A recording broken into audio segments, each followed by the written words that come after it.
Yeah, I'm feeling connected to my higher self. I always seem to find this version when I'm by myself. I had no problem being alone, but they tell me every king needs a throne. But I don't want no fancy chair crown, I want a home. Thought you wanted... We're back. It's Hooli V checking in from the 203. Maddie, I don't even know how to do the intro no more. We've been gone for so long. Episode 27 for the Hooli on Ice podcast. I'm the handsome one, and I'm back with the icy one on an icy Sunday morning. Frigid outside. It's frigid outside, but man, I'm happy to see you. How the hell are you, Maddie? Talk to me. I know. It's like we're coming out of hibernation. I looked. Our last episode was September 9th, and it makes sense because that's right before, we kind of both went back to work. And honestly, since then, life's like a blur. It's fast, man. It's been fast paced. And we're in the middle of January. Middle of January. Happy New Year. Happy New Year to all of our listeners. We're sorry we've been gone for so long. Obviously, a lot of things we got to take care of. Maddie and I both work in the school system. Obviously, Maddie's more important than I am. No, he's got a lot more. He's got a lot more things going on. But I texted Maddie and I said, Maddie, we got to get back on the pod. I got a lot of stuff to get off my chest. Maddie, I know. We got to talk. I'm so happy we're back. It's a good outlet. Yeah. I mean, I think, to be honest with you, I think the reason that we had to take a break is I think COVID has just run my life for the last, 5 months. It's just crazy when you think about it. At least, I can't imagine even at a high school level, it's probably triple what I'm doing. But, just at a sports level, being an athletic director, and even for middle school sports, it just constantly not even every week, every day changes. In a normal sports year, like I would, you set your schedule, and the only thing you really have to cancel or postpone or change is weather, especially for the fall, right? Winter, obviously, if it snows, then, most likely you won't have school, but for at least the fall, and the winter now too, is like every day I have to check in with whoever we're playing to make sure, how they're looking COVID wise and this and that. Can they have spectators? Can they not have spectators? So it's just like, it's so much work just to get one game to be played where, in a normal year, it just flows, so that's why I feel like I've just been, COVID has whooped my ass. So yeah, you're in charge of mandating all of the COVID protocols and all the procedures. I'm just a part of a staff on both sections where I work at the school. And you learn every day through an email what's happening with COVID. Yeah. And then coaching high school basketball, obviously every day is a struggle because you never know who has it, what team you played had it, what kid's feeling sick at school. So I feel for you, man. I know it's tough every day waking up not knowing, how the day is going to go. I honestly just wait for the text. I wait for the text. I wait for the text to say, which is bad.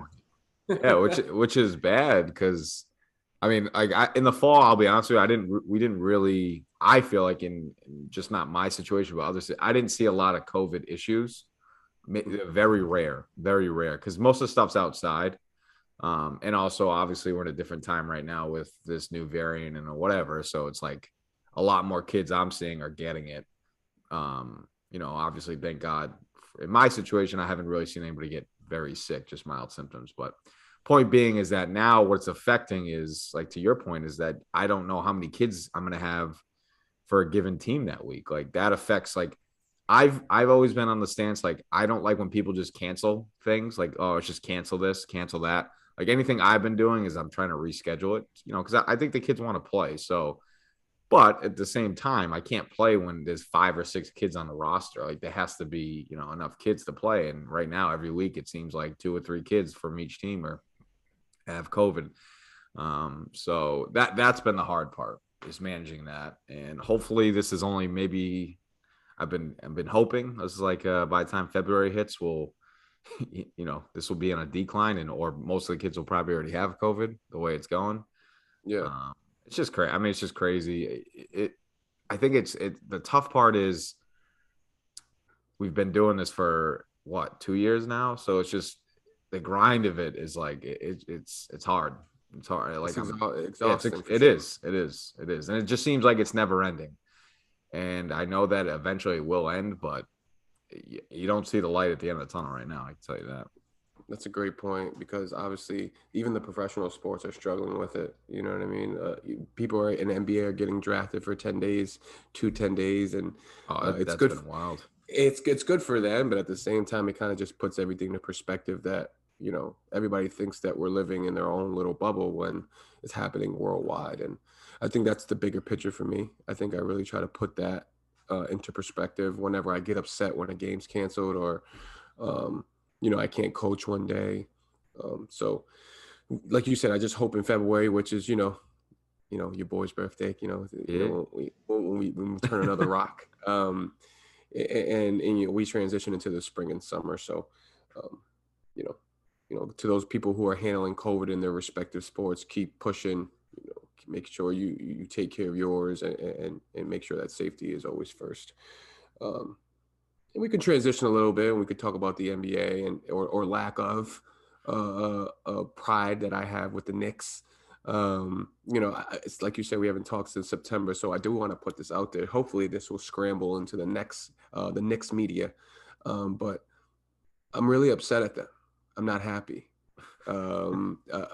It's I haven't been happy with them for years, but just past couple months, I've been extremely upset at them, and the number one reason is because of what they did to Kemba Walker. It was disrespectful. It's 1,000% disrespectful. I know it's been probably a month and a half or so, but Kemba Walker is one of my favorite basketball players of all time. He came from UConn. He won a national championship. New York City. You know what I mean? Obviously he played for the Celtics. What the Knicks did to him during that span where he didn't play and there was no real excuse of why he didn't play, it really put the battery in my back. It really made me upset, man. I wanted to put that out there. I want to know your thoughts on it. I want to know, were you thinking of me when that happened? Because I was in a bad place for a little while. Well, yeah. I mean, I think it was disrespectful. I mean, I think the reason I think this is the reason, right? It was because he was a liability on defense, and right, that's what they said. And Tom Liability Thibodeau's on defense, but we were still the 12th team in the East. Yeah, I know. Believe me, who plays defense in the NBA anymore? I don't know, but I mean, I think that was the knock on him when he was on the Celtics. Like he wasn't a great, defender, but because he's undersized. But I don't know. I mean, if he's when he started playing again, because I think they had injuries or COVID going on, like you just saw his ability to score, and I'm pretty sure that's why he should be playing. Right, for the minimum. We had him for the minimum. Yeah, and you're gonna put him on the bench, and then you humiliated him in New York City. I think we've talked about. I mean, probably ad nauseum before. Like the reason the Knicks are going to be pigeonholed in an average position is because they gave the max to Julius Randle, who's at best, I don't know. I think personally like a 3. He's like a 3. He could be like on a good team, a really good team. Like put him on.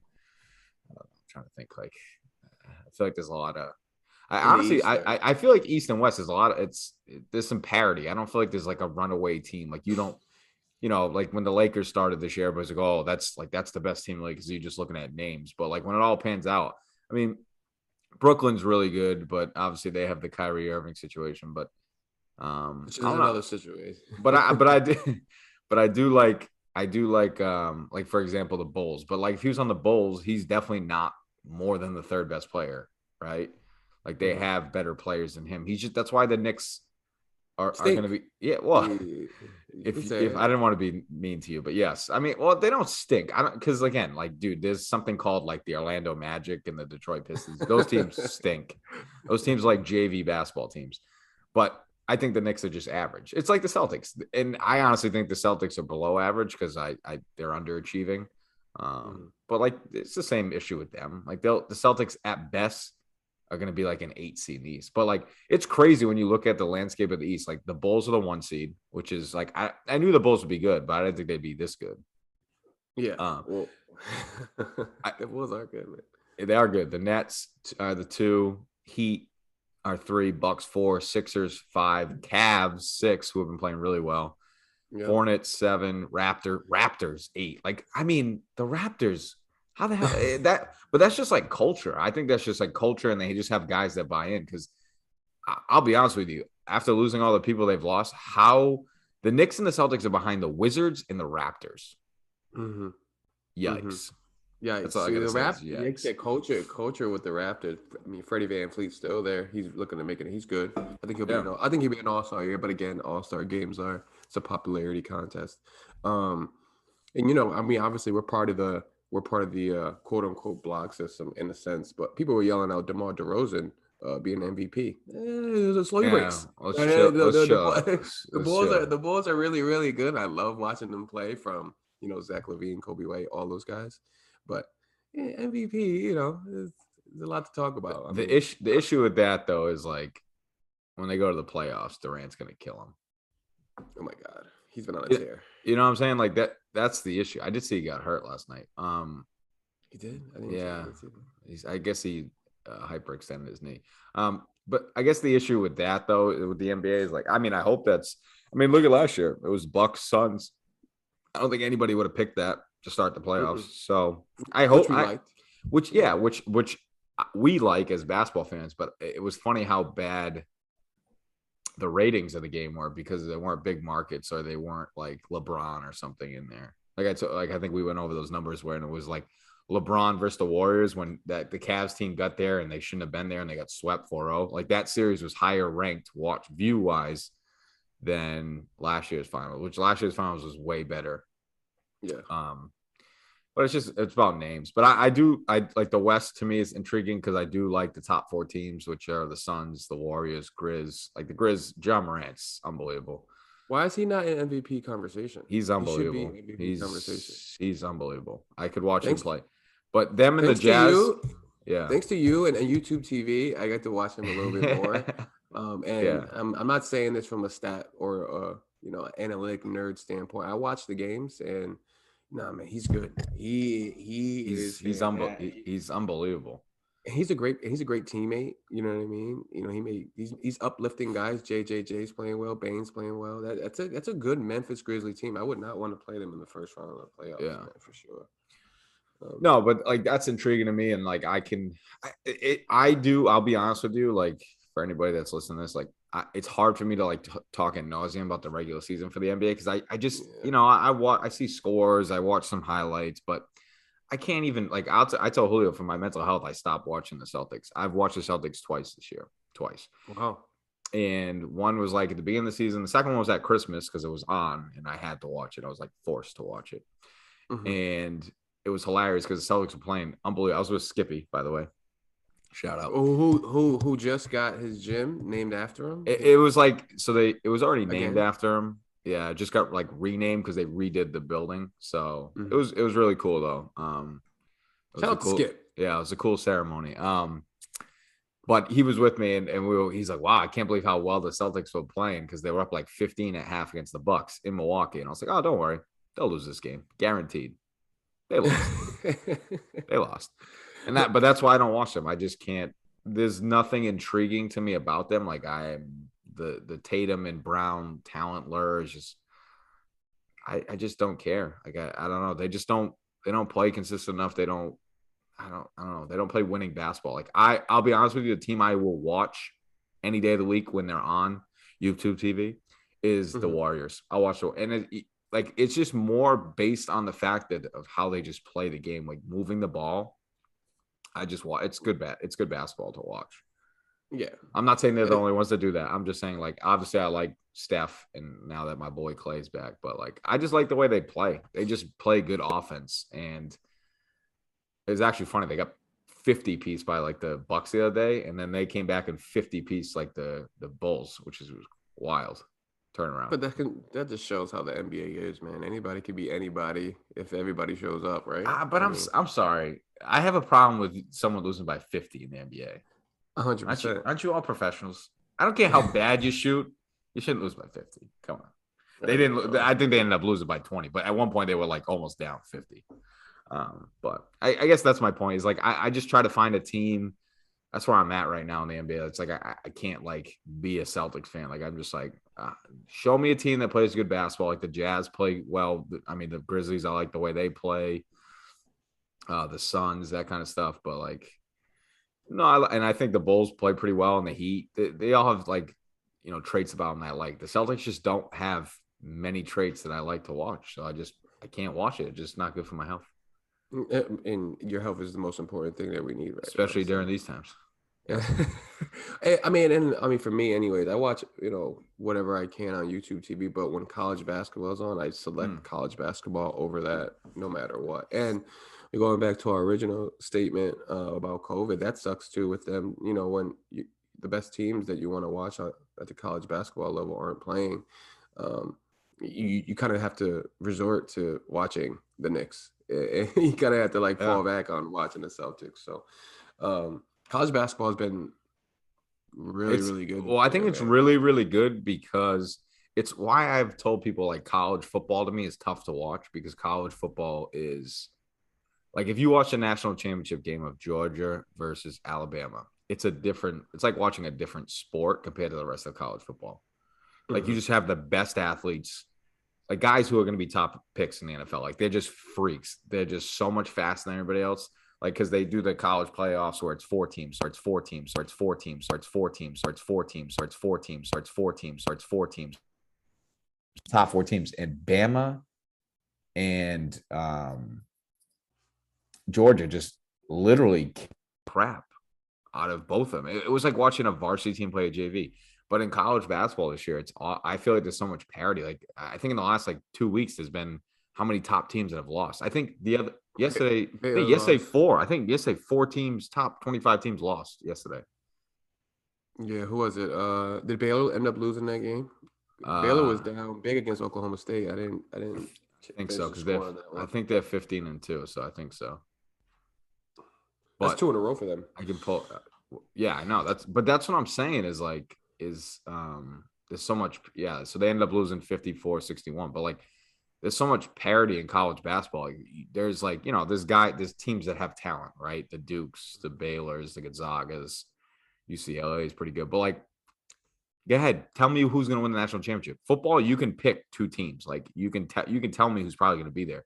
You cannot pick, especially this year. You cannot pick. I don't think who's going to be there, and I think that just makes it really cool. I just think that makes it fun to watch kids competing and stuff like that, because there's parity. It's not all the 5 best guys are on the same team. But all I will say is the Oregon Ducks have knocked off 2 UCLA the other day, right? They beat UCLA, and they just beat USC last night. So the Ducks are back. I didn't know the Ducks was your team. I didn't know. Yeah, I do. I am. I've kept Kev is transmitted me into or transformed me into a Ducks fan. Because in college basketball, I like watching coaches, teams, programs, but so I never, growing up in Massachusetts, BC's always sucked. BU sucks. There's no one really that good. UMass Amherst, no one's really good to really root for. So I just kind of like programs, but I like the Ducks. I'm a Ducks fan. They didn't start off well. They were pretty bad to start, but they've knocked off 2 top 5 teams, I should say, because USC was 5. Yeah. So yeah. I honestly thought you were a UConn guy though. I do like we were UConn. In college together. You said, yeah, I'm a UConn. I do. Well, and it was also what's his face there? I just had a brain. Kevin Ollie. Yeah, with the coach. No, I don't think Kevin Ollie the coach. Oh, Calhoun. I think Calhoun was still the coach. Maybe I'm totally wrong, but I thought because Kemba was playing. Yeah, Kemba hit the Garden. Yeah, Calhoun was still the coach. So I liked Calhoun. I just like the way he coaches. He's a old schooler, but yeah, I like the UConn program. I like what they're doing right now, but I don't really love their team this year. I don't know why. Just a whole bunch of nobodies. But that came off wrong. With nobodies. They're nobodies with nobodies. But no, they're actually, I like them as a team as a whole. I love Dan Hurley's my favorite coach in the league. He's been my favorite coach for a while. He is a psycho, but I love him. I love the intensity. Obviously as a UConn fan, it's pretty big over here in Connecticut. So, seeing them in the beginning of the year kind of be top 25 and having that. Well, I like that they're back in the Big East too, by the way. Oh my God, the Big East is so good this year, though. Everybody in the Big East is good. Well, it's just competitive. It's competitive balance. It's not like when UConn was in that what is it? It was the one AAC, the American Conference. Yeah, that's like a top heavy conference. But I just feel like all the conferences are just pretty. There's no runaway. Maybe the ACC, Duke is the best team, but Miami came into Duke and beat them. Duke, yeah. But Miami's got some dudes that can play though. Don't sleep on Yeah, my they got youngins. Charlie Moore, who's been in college for a little while. You know, he had been a couple places. I like the dude. I think the dude is his last name's Wong. I like him. He's a hooper. Isaiah Wong. Yeah, he's tough. Yeah, I like him. It was fun. That was a fun game to watch. That was really because it was really the underdogs. You know what I mean? When you think of Miami, you're not thinking about hoops really. You're thinking about the U football, and Yeah. I don't know. They went to Duke and kind of owned that game. It was Yeah. No, but it's good. But like you could turn on a college basketball game and enjoy it. But like obviously, when I get really invested, is like I'm a big conference tourney guy. Love that. It's like my favorite part of the year. Love conference tourneys. And Who's your favorite March. conference? What's your favorite conference to watch? I do like I and to me it's maybe it's more nostalgic. Like I like the Big East tournament because it's at Madison Square Garden, so I really enjoy watching that. I really enjoy watching the ACC tournament because again, same thing. It's in that Greensboro. I can't remember the arena. If Davis Tucker's listening to this, he would be able to tell you the name of the arena is. But I like stuff that's like at the same gym. They host it at the same gym. But I do like the ACC tournament. I like the Big East tournament. Other than that, I mean, the Big 12 is usually good. It's just Kansas is always usually in the mix to win. Where I feel like the ACC is so random. Like Georgia Tech won it last year, so I just like things that are, it's not like you're gonna turn it on. Here's the team that's gonna be in the championship. Then that's, I mean, I'll add the Big 10 in there. Big 10 is usually really competitive. You never know who's coming out of there. It's like hard fought. Just the way they play. They're all just defensive teams, So yeah. Hopefully we can get together during those tournaments, We did that one time back in the day. That was fun, man. That was a good time.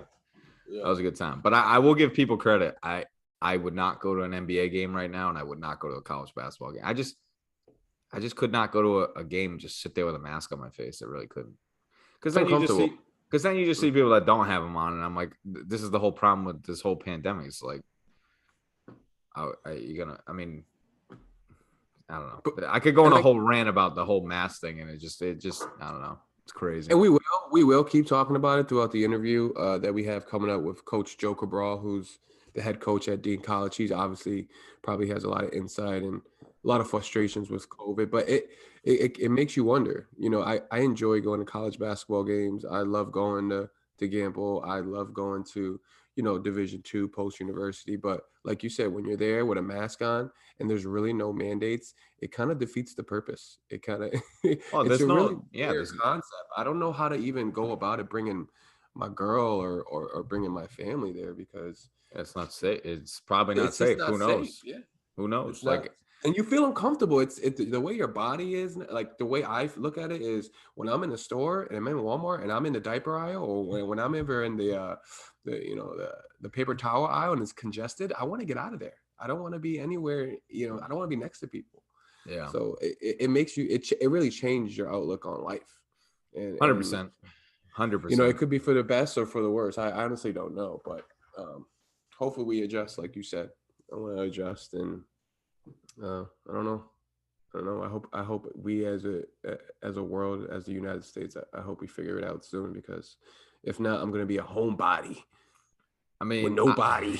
I think we've always been homebodies, but like, it's more of the fact of just being able to go and just see people and not worry about the repercussions. It's not really, again, like, I shouldn't say it's like, if I came and hung out with you, it's more like, it makes you think like, me going to hang out with you and then you going to hang out with like your parents or your grandparents or so-and-so. It's just like, you're just you could be at risk. And it's just that's a crappy way to live life. So, yeah, I don't know. Hopefully we're almost out of this, because I can't do it much longer. Hey, listen, whenever I see you again, Maddie, I'm going to wear 3 masks. I don't give a shit. I'm still coming. I'm going to come see you. As long as we don't have to go see the Celtics in the next play. I don't think they're going to be playing basketball in March or April anyways. Thank God. It's going to be over for them. Send them home. But let's move forward. We're going to move into the interview with Joe Cabral. He is the head coach at Dean College. And he was one of our how do I say this respectfully? He was one of our opponents when we played in the Gnac. He was. Good it's interesting though, because Mount Ida does no longer exist, and we can talk about that, but it's funny. Absolutely. So Let's get into it. Let's get into it with Coach Joe Cabral. All right, joining us in live now is, well, not live, it's Sunday, January 16th. We're back at episode 27 with the Julio and Ice podcast. I'm the handsome one, chilling with the icy one. There's the re-intro, Maddie. And we're here. Our guest is Joe Cabral, is a first-year head coach at Dean College. Joe, how the hell are you, man? I'm doing all right. We've lost a couple games in a row, but we're trying to figure out a way to get our first Gnac win here. So we're That's a good figuring transition. it out.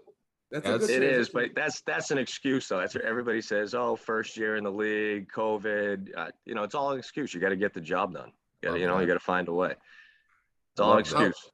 How is the COVID thing going on at the collegiate level? We obviously know everything about the Division Ones. I know obviously some Division II guys, but at the Division III level, how has that been for you guys? So in our league, there's 7 schools that are not testing. So they required a test to come back after January or Christmas break. And then once they showed a negative, they're clear sailing through the rest of the season. Then we have 3 or 4 schools that might be doing it once a week, but their quarantine period is between 5 to 7 days. Dean, we've tested between 2 to 4 times a week. If you show a positive, you're out for up to 25 days. Oh my God. Yeah. So we got guys that are out for at least 3 weeks. It's like a 10-day or 5 plus a 5-day social distancing period, a transition to try to get a team doctor appointment, and then another 5-step return to play. Wow. So, and again, it's institutional based. Like Elms College is worse than us. Like they have close contact still. So they could test negative and be in close contact, and they're still not playing for up to 3 weeks. So, I can complain all I want, but there's schools that have it worse than us. Yeah. So, I mean, that's what kind of Julio and I were talking about before. And I was trying to explain to him that it's just like, there's no uniform. Like you're talking about even just a GNAC league. There's depending on your location of your school. Like earlier in the year, I was telling him I saw like USM went and played somebody, whatever, say it was like Husson, and they weren't wearing masks. And then they had to play at USM, but they were wearing masks. So it was just like, well, what are we doing?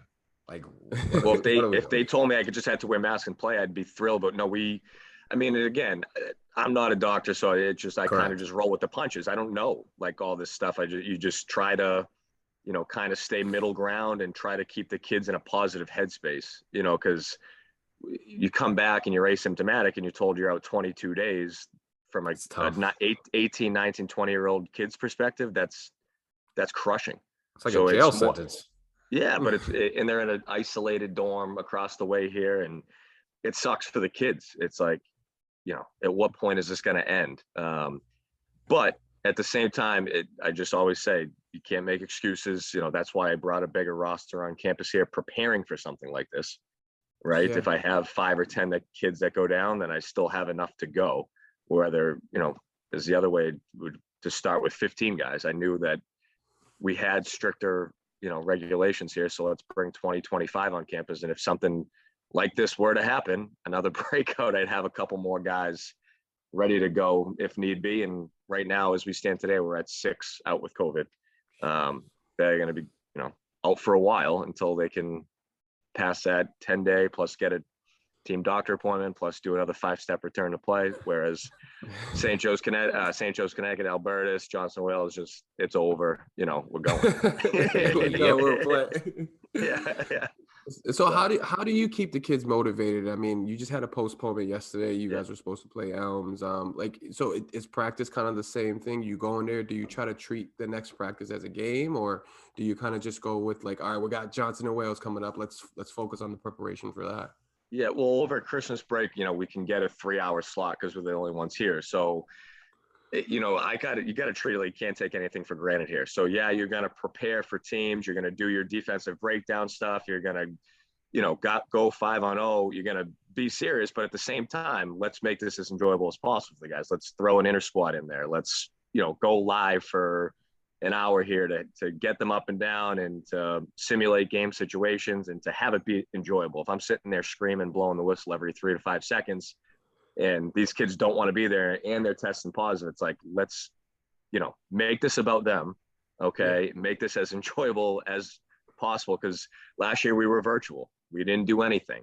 I had juniors that stuck with me that could have gone to other schools and played. last year. And they were like, no, I'm just going to ride this out and stay with you. So they're in their senior year, they're in their junior year, like some upper class. And it's like, no, like, how can I make this as enjoyable as possible for a time that, you know, it's supposed to be the best 4 years of your life when you're a college athlete. And these kids have gotten robbed of it for almost over 2 years. So it's like, I don't care about me. I just care about the seniors, you know, that have stuck with us, that we're getting halted again. You know, it sucks. So it's about them. How can I make this? And that we do, like, you know, knockout giveaways for an old jersey, stuff like that, you know, just to keep them in some sort of positive frame here. Yeah, that's a great point. That's a good incentive for a first year guy, because honestly, if I'm a first year guy, I'm just putting my hands in the air. I don't know what to do. You're taking over an entire college program during a very crazy time, and it says a lot about you, man. I really respect that. And it got to be about the kids, though. It's got to, you know what I mean, though. Like, they're investing all this money. You know how crazy expensive higher education is now. You got to make it enjoyable. You know, you got to make your place a place where kids want to be. I think the old school way of making it miserable and throwing kids out, and rules. You got to have a defensive. You know, you got to have all that stuff. You got to have structure, but you know the transfer portal. You got to make your place a place where people want to be. Yeah, absolutely.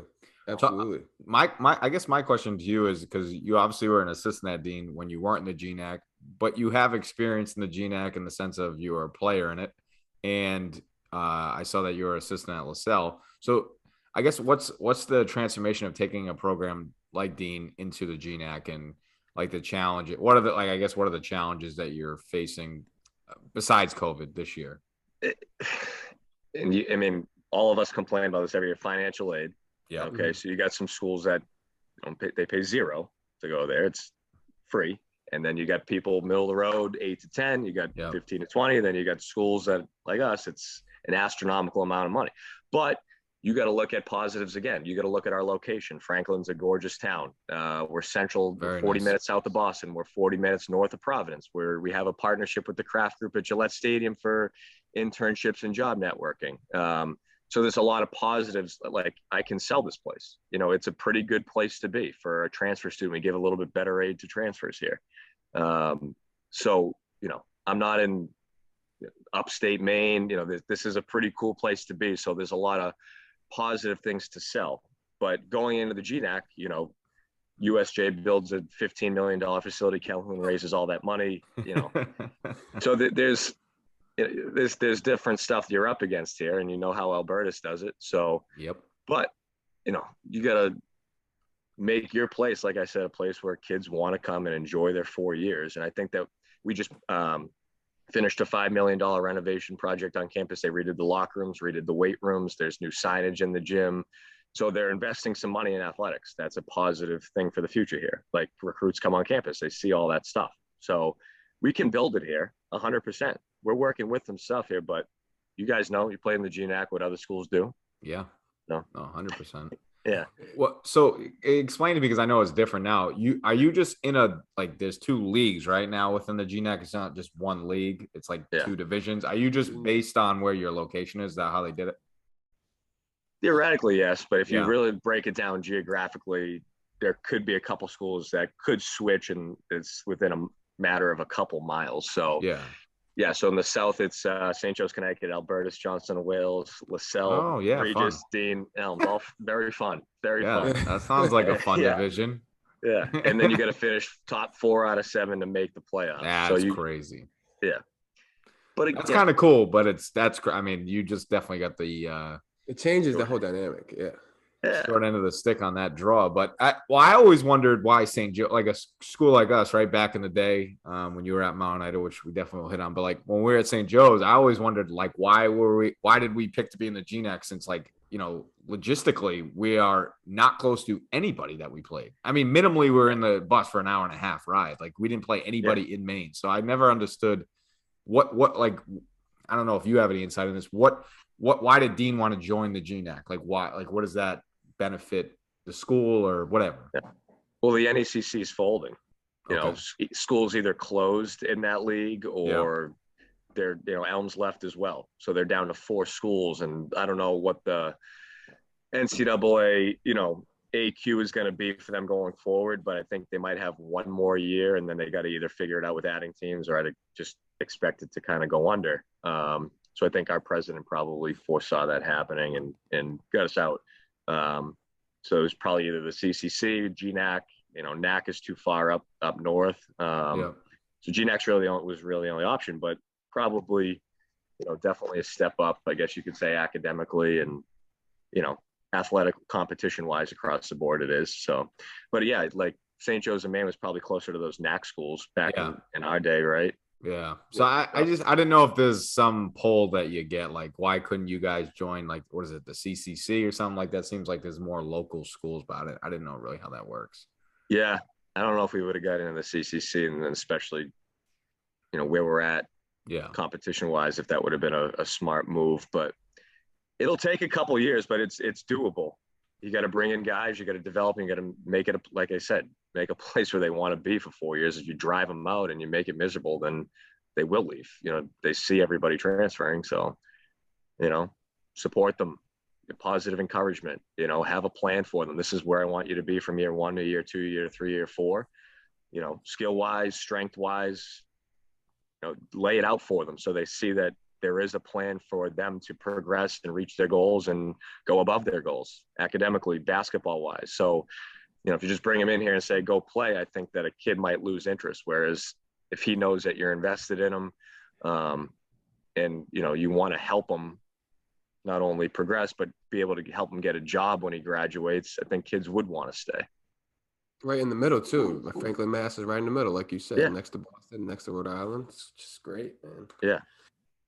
I always wonder too, whenever there's a change of conference with schools, like does every single sport have to agree on entering the Gnac? Because I know a lot of schools have denied, like just say basketball, men's and women's basketball agreed to go to the Gnac, but the soccer and volleyball teams didn't. Is it like a majority thing when that happens, or? Yeah, I think it's a majority thing. Like football is in their own conference. I know volleyball schools kind of shift back and forth because I don't think there's a lot of men's volleyball programs anymore.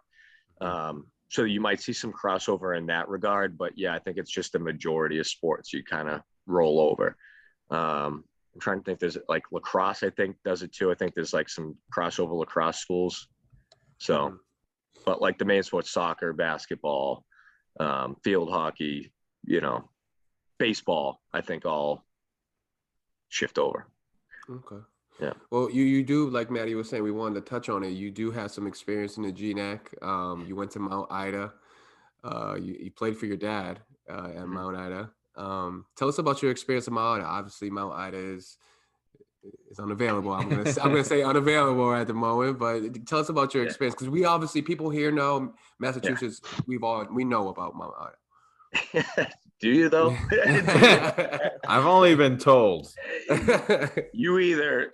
So I had friends that, teammates, and then just other friends I met at school. You either walked on campus there and you became part of the problem, or you left within a week. That's what we say. Just a crazy place. I'm surprised it didn't close sooner. It was 2017, right? It closed in 2017. I mean, you had professors that didn't show up for class for 3 weeks. You had professors that would ask you what you wanted for a grade. You had just a lawless society. There was no rules. I mean, there was, it was crazy. I mean, I wasn't one of those guys, but I'm like, what is going on here? Like, what is this place? And how long did your dad? Because you obviously played for your father. How long did he coach there for again? Legend, by the way. Legend. He's a legend. 22 years. He was there in the JUCO years. So they started the program when, they went JUCO, and he had scholarships, and he went to a national championship game. They were between 28 and 32 wins every year, that JUCO phase. Yeah. And then they transitioned D3. Obviously that money goes away. You guys know how it works. And then, very average for the last 8 to 10 years. But, over the course of his 22 years, I think he was 281 and 236, something like that, over 500, and all-time winningest coach. But no, it was a good experience, playing for him. We never had a problem on the court because I played hard. I mean, I wasn't very good, but played the right way, so he never had to coach me in that regard. It was more just like a boundaries thing with just being around your dad 12 hours a day and, you know, having to kind of interfere with the whole college experience. I think we butted heads in that aspect a bunch. But very rewarding in the fact that, you know, I could play 100 games for him. You know, something I'll never forget. And I went off and kind of did my own thing as an assistant at 2 other schools for 5 or 6 years, and then joined him for his last 4 of his career here. So You were on the team when you guys had like that transfer from like UMass Amherst, right? yeah, David Gibbs. Yeah, Gibbs, man. Dude, remember Julio? He missed that dunk because I think he jumped like too high. It was like on a put back or something. Remember that game? No? It was at St. Joe's. It was the playoff game. It was a Gnac playoff game. He literally missed a dunk because he jumped too high. But like, I guess like that's what I'm. The Mount Ida, I always viewed as like you definitely had. I didn't think it was as extreme as you just explained it, but I definitely knew there was like no kind of rules because he was the type of kid. I was like, how did they get him? And then I know there was 2 kids from New Bedford who I actually knew growing up. John Florence and Cam Walker. I mean, Cam Walker was a good student. Cam Walker was like a 3.5 student. John struggled. They were good players too. Yeah, they were like real smooth scores, like 6'3", could kind of do a little bit everything. But I like what I described to you in the first couple minutes is a 3.5 student. You just said, yeah. Cam Walker's a good student. But no, going back to Mount Ida, I mean, I could sit here for 5 hours and tell you stories. I mean, the place was the Wild West. We call it the Wild West. I mean, stuff I couldn't even put on a podcast. Had a president that just completely ran it into the ground from a financial aspect. The new guy there, but yeah, it was a very out of the ordinary, out of control environment. We could touch on it just one more. So did your dad know about how much of a circus it was? Oh yeah. He laughs about it. He'll talk about it every day. But I mean, like when he got there though, they're like, let's build this basketball thing from a JUCO perspective. Let's get some international scholarships, to do it that way. And they want, like I said, he won, I think 6 regionals in 10 years there when they were JUCO. And then you make the transition to D3 and you're going up against, like the Albertuses, and you kind of come back down to earth in a big way. But if you kind of don't change your environment on campus, that prohibits you from getting, a pretty good character kid in there across the board, not just men's basketball. You're talking, you bring families on campus there, they see this stuff going on, you're not going to get, but no, I always knew I wanted to play for my dad. So that whole dynamic didn't bother me. I met some of the best friends I have to this day there. And it definitely opened my eyes just to a lot of things I had never seen before. So is Mount Ida still, because it got taken over by like UMass Boston, is that right or no? UMass Amherst. So you can call up and be like, hey, for $25 I want a UMass degree, and I graduated from the University of Massachusetts. But the campus is no longer there, or UMass Amherst uses it. UMass uses it as a satellite campus for like internships, and there's still dental. I think there's still dental hygiene, mortuary science. So there was a morgue on campus. I had math classes with bodies behind me, like one wall over. What? Yeah. They had like people would donate their brains, and then like they'd have you see the hearse driving through campus. Wow. Like this place is crazy. That's great. Well, what's interesting is that you bring up the Mount Ida piece and how it's no longer there. This isn't like I'm not trying to sound like a rumor or anything, but like Julio, I don't know if you know this, like St. Joe's enrollment, like during these COVID times, like really bad. Like I think their enrollment's like 650, which is terrible. St. Joe, St. Of Maine, yes, it's 650. Well, maybe that's because it's $90,000 per semester. That is definitely true. But I was thinking about that, like when we were talking about the Mount Ida thing for Joe Cabral. It's just like I was like, that would kind of suck, like in the sense of like that was no longer there, like where you went to college and that kind of program. Not saying that's going to happen, hopefully not, but it is kind of. You never know what the endowment is, and you never know what kind of donors they have. So colleges, unless you're in those senior administration meetings, you don't know where they stand. You could be down in enrollment, but you got a $10 million gift coming your way, and that keeps it open for another 5 years. Yeah. So unless you're in those meetings, like it's all speculation. But our enrollment here at Dean is still right around 1,100, 1,150. So I think we're in a pretty good spot. Our president's done a great job of fundraising and keep raising that endowment. So, but yeah, it's just relying on enrollment and, you know, kids paying that tuition bill. But Mount Ida, they kept putting money into the campus and then they didn't continue to come. Yeah. I guess I'm interested to, like, because Julio and I always talk about like the grind to becoming, I think honestly owning or being a head coach of your own program in college is like one of the best things you could be. So like talk about the grind that, or the path you took to end up being the head coach of Dean. Because I mean, you've definitely coached in looked like 3 different places that I could see. Probably my second to least favorite word behind culture is grind. Because like I'm a basketball coach. I'm not in the armed forces. I'm not roofing. I'm not pouring asphalt. I'm not a manual labor that wakes up and you know, does all that stuff all day. I coach basketball. So people that use the word grind, like, get out of here. You know what I mean? You're not, I guess the word is, I think you're right about that. I guess it's sacrifices because you don't get paid well to be an assistant coach, right? Because but everybody wants to be a basketball coach. I mean, it's the best thing in the world. Like you get to, you know, positively influence lives and you're coaching the best game in the world. Yeah. But like the word grind, it's like, are you grind? Like, you know what I mean? There's people at war. There's people that are, you know, working 3 jobs, manual labor. There's custodians, like they grind. Like those people grind. Not all custodians, but yes, some of them do. But you know what? You get my point though. Yeah, like, those people grind. Like those people get their hands dirty. You know, like those are the blue collar people that I respect the grind. We're basketball coaches. Like my life's easy. Like I work a lot of hours, but my life's easy. You love it. You know, you wake up every day loving it. That's the difference. Yeah.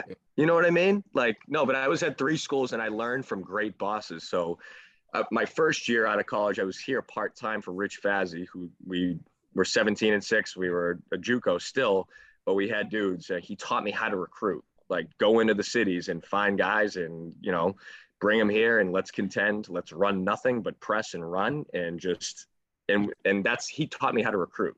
Like Rich Fazzi taught me how to recruit. I go to LaSalle for 3 years. Aaron Galletta is the best X's and O's coach I've ever been around, bar none. Could coach in Division I, could coach in an Ivy League. I've always told people that, and a great guy to work for. So I learned all my offensive stuff from him, adjusting on the fly. He just told me, hey, get me guys and I can do the rest. Be reliable in practice, do a basic scout, but I got the whole, you know, I got the whole show. And we worked great together from that. But best X's and O's coach I've ever seen is Aaron Galletta. And then I went to Rhode Island College, Mike Burns, learned a lot of defensive stuff. We lost, we weren't very good. I kind of knew that probably our staff didn't have very long there because you got to win there. You know, they pour a lot of money into the program. And the AD even said that you win or, you know, you're not going to be here long. We didn't win. So I kind of knew that our time was going to be short-lived there, but I learned a ton from Coach Burns from it. Like all of our defensive drills come from him. Defensive terminology come from him. Still talk to him today. And then, you know, after that was kind of over, I'm like, let's go back and kind of ride out these last couple of years of my dad and make this a special experience. So for the last 4 of my dad's career, I came back here. I work full-time in residence life. So I do a lot of student activity planning on campus, and then I coach cross country in the fall. So that's kind of how they piece it full-time here.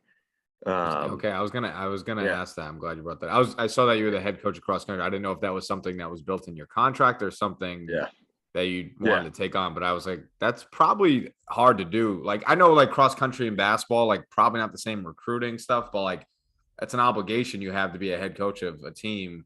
Too. It's men and women, and you got to recruit, and you got to, there's 8 races, but you got to, you know, especially from a women's aspect, we don't have like nursing programs or graphic design here, like where a lot of women flock to. So, you got to dig, like I don't just tell them to go run.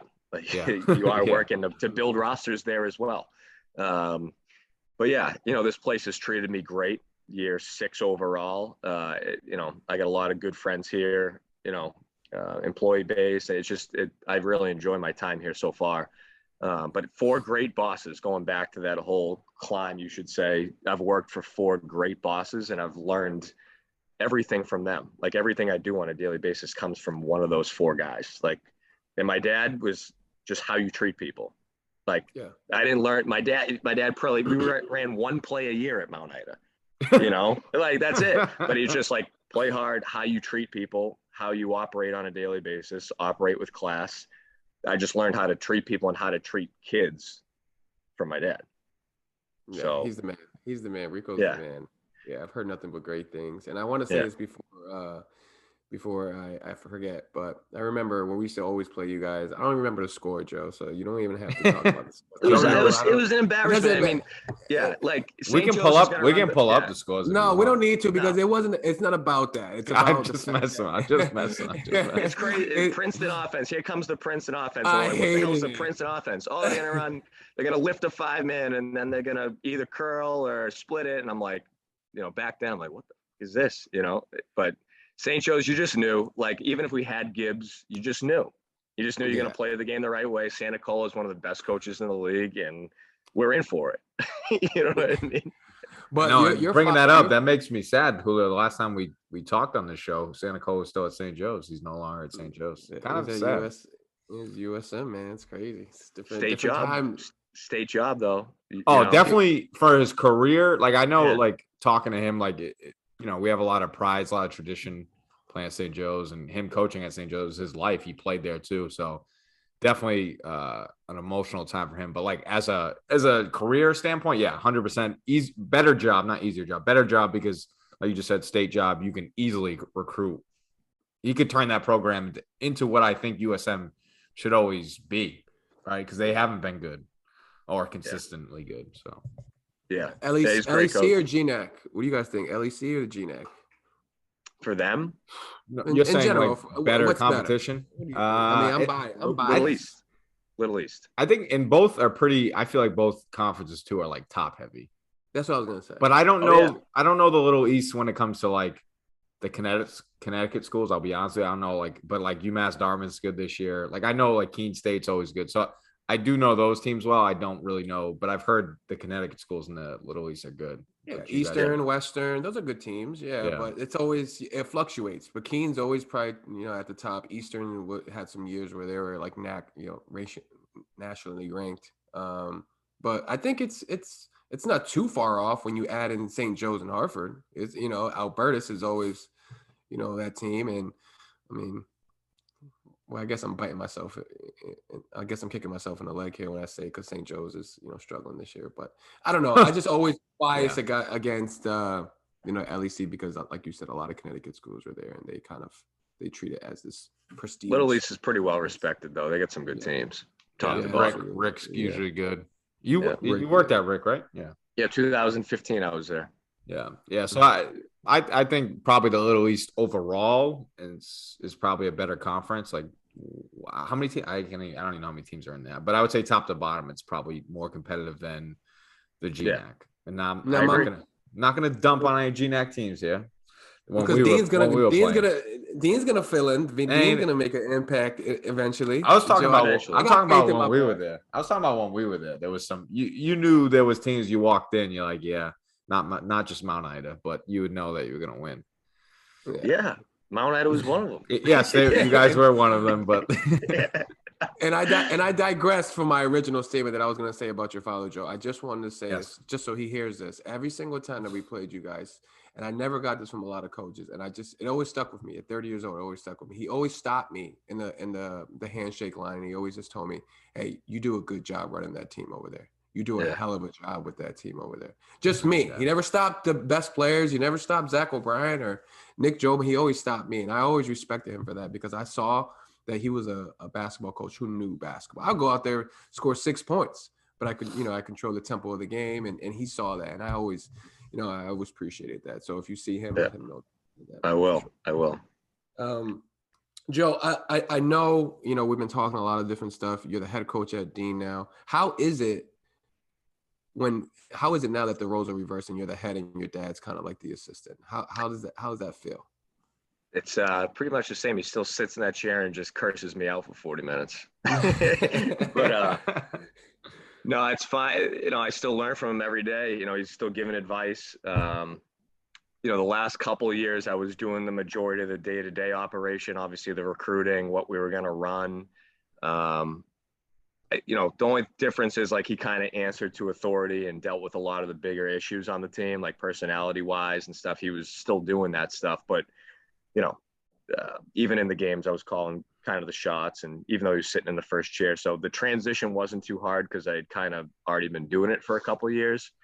But he's still working. He's still coming almost every single day, and he's great with zone concepts. My dad always has been. So we've run some 2-3, some 3-2, some full court pressure. He's still putting all that stuff in.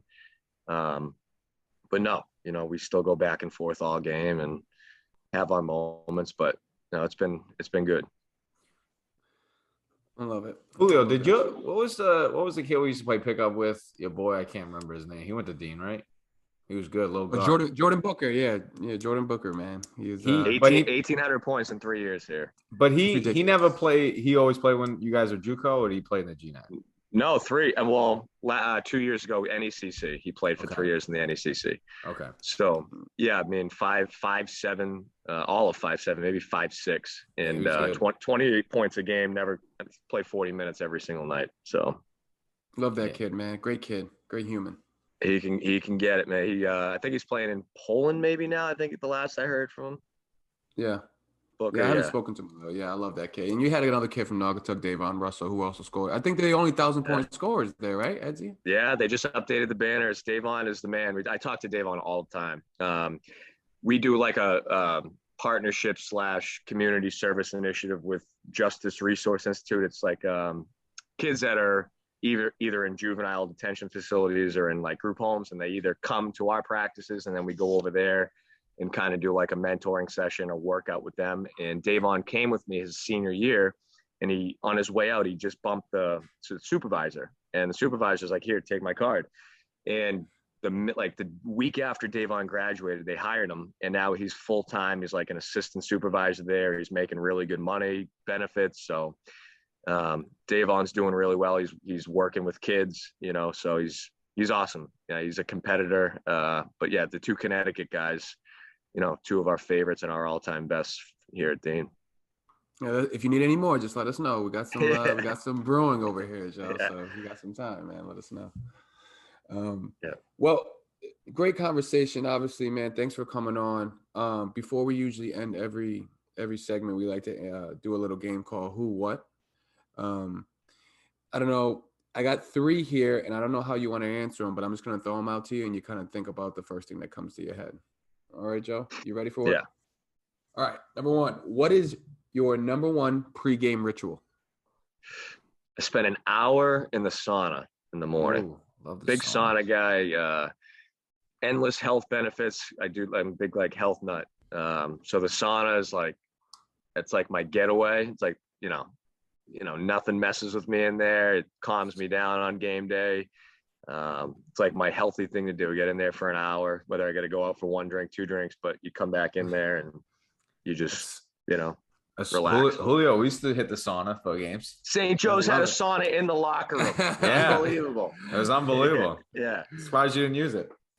I did. I used to go in pregame. Loved it. Yeah, it was incredible. I get our ass kicked by 30. We go in there. Stop saying that. But yeah, the Princeton off. You guys were in Princeton, right? Yeah, man. Julio didn't like it.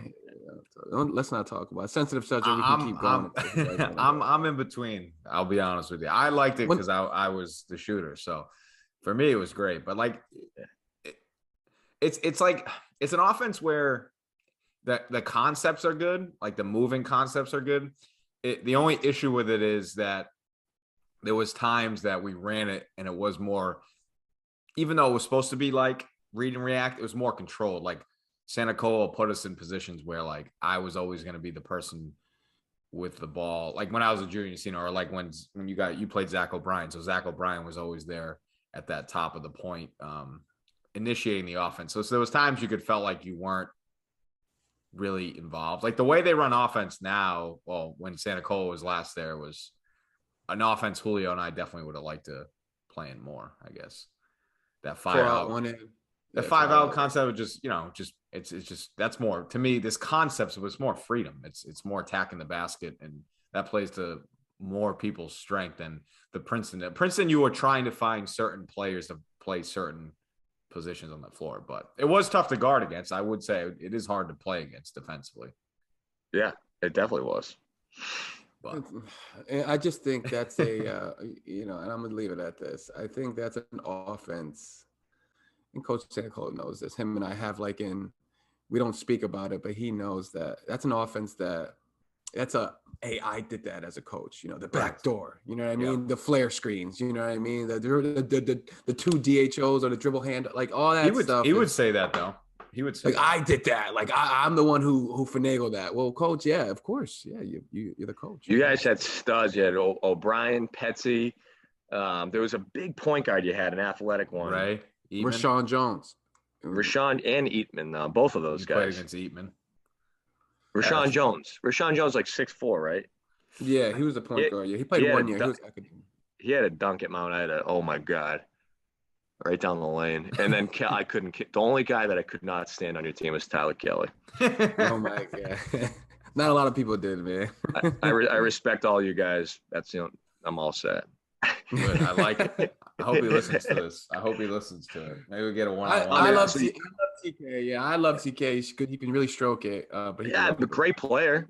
Beat us all the time. But come on, get out of here. Second question here. Who was your overall biggest inspiration? My grandfather. Yeah, my grandfather. War veteran. Just work. Like we talked about earlier, blue collar guy, worked 3 jobs to provide for his family, very even keel, just kind of the best man that I ever knew. So that's the guy that I idolize, and coach for. My grandfather, 100%. I love it. Yeah. What is your favorite quote to use at practice? Good one, because I have a new one every single day. Quote of the day. I'm trying to think of my favorite one. Like tough times don't last, tough people do, with all this COVID stuff and people coming in and out of my lineup every single day. It's like, we're going to get through this eventually. We just got to persevere. And at some point, I told them that last year too. It's coming to the end, and then boom, here we go again.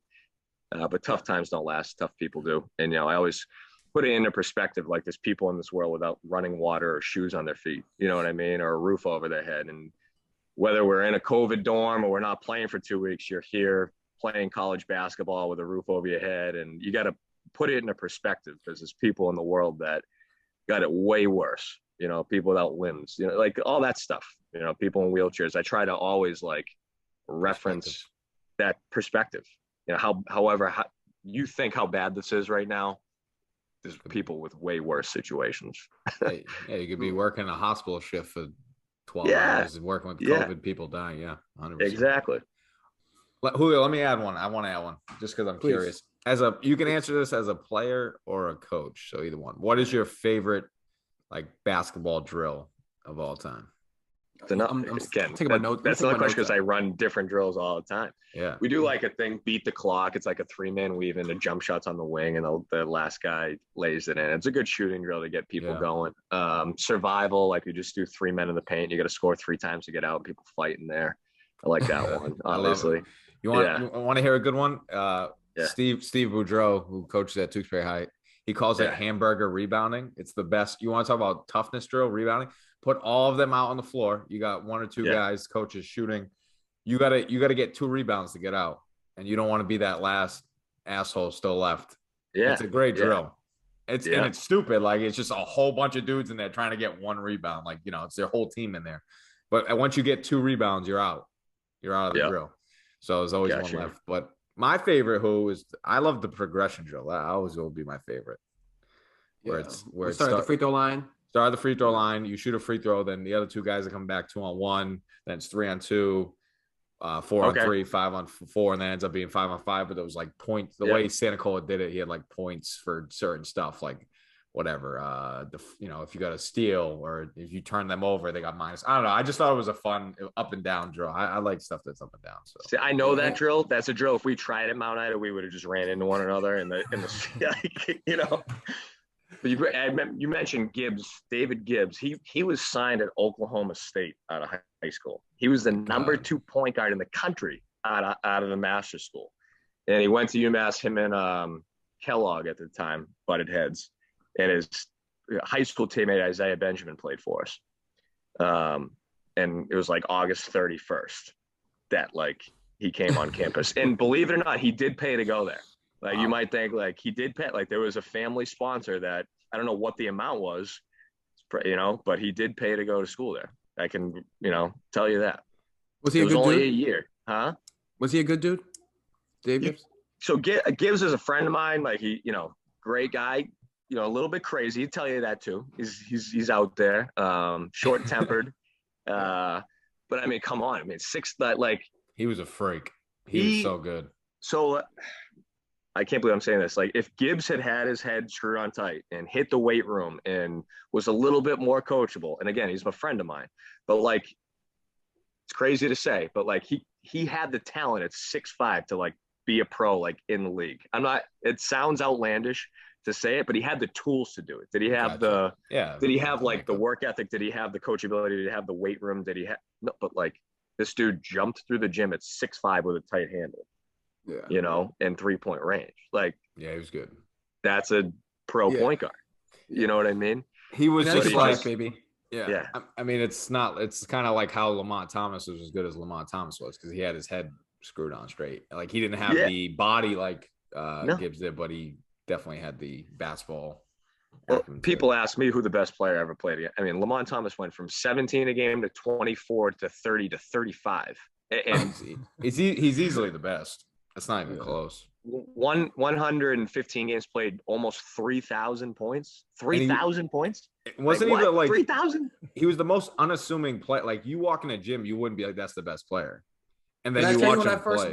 Can I tell you when I first saw him? He came in. First of all, Johnson and Wales is navy blue and yellow. He had red sneakers on. He had he had these big bouncy headphones on. He had like pink socks. He's like just walking around, his head's bobbing. I'm like, who is this guy? And he ended up giving us like 35 at home. He averaged 40 in our gym. He averaged 40 points a game in our gym. Crazy, man. Skinny as a rail. One game against Albertus, he had 40 and 20 assists in a regulation game too. That was a regulation game. Crazy in the playoffs. But I would say, if there was my top, give me your top 3 guys in your time on it, like players that you played against. If I was going off my top 3, it'd be Lamont's 1. 2 is Darius Watson, who played at Albertus.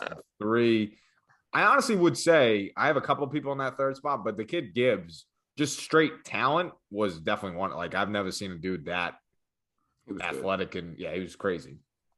I mean, Ray Askew though. Ray Askew was good. And I only get to play against him, I think 1 year, right? Who I can't remember. He was good. Ray. Yeah, I think I only got to play him once. I mean, even if you look at that league, they were like 1 year wonder. Like, remember the 7-footer from Norwich that went and played at Cal? Yeah. Like, how did that happen? You know what I mean? Robert Thurman, he's playing on freaking SEC Network the next night, next year after he comes and plays against us. Who else? I mean, the Gnac, that was a good Gnac period. It was really good basketball. I was thinking, like, even teams like Riviera, who are usually low, they had the Poitras brothers. They were good. Yeah. They had just solid. I think that Riviera team in this Gnac is probably like a 15 to 18 win team. Oh, easily. Yeah. And they probably won like 2 or 3 games in the Gnac. No, I couldn't agree with you more.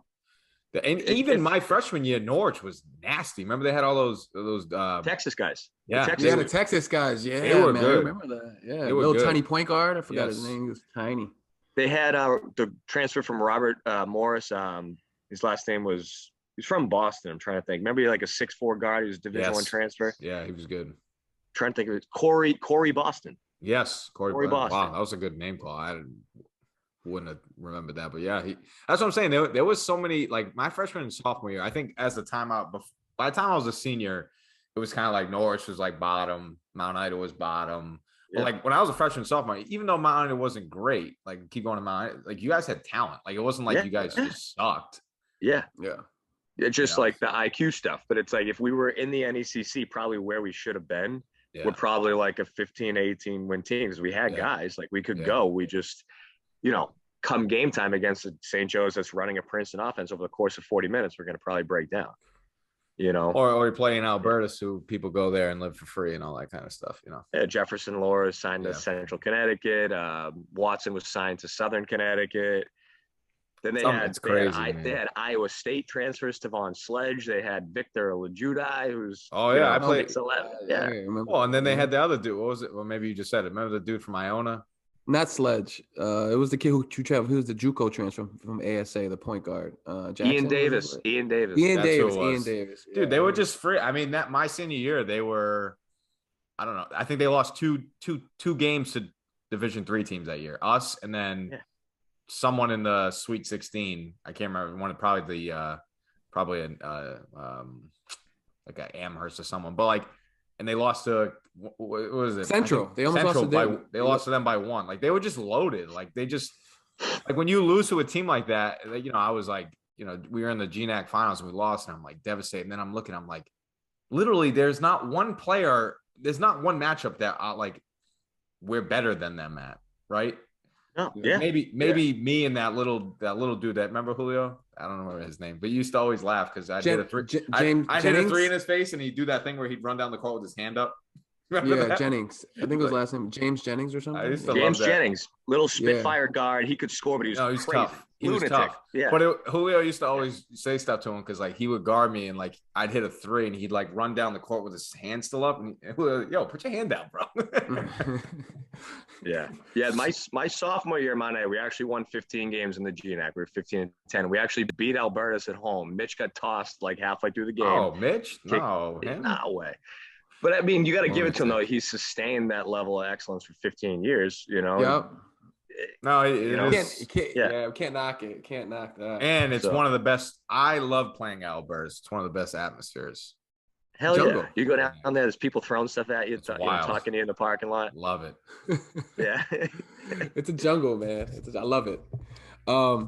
We can keep talking all day long, fellas, but I don't think we're gonna have enough room on the pod. So one more question, Joe. One more.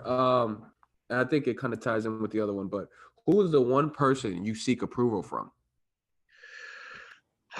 The one person I seek approval from. I just I go back to like the guys I work for. Like I always ask them questions. Like especially this year it's a big year for me. Like I'm gonna there are times where I need some advice here.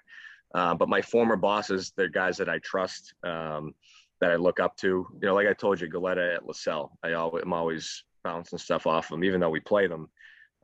Big mentor for me. My dad, obviously, like anything personnel-wise, it's my dad. My dad's the best decision maker, problem solver.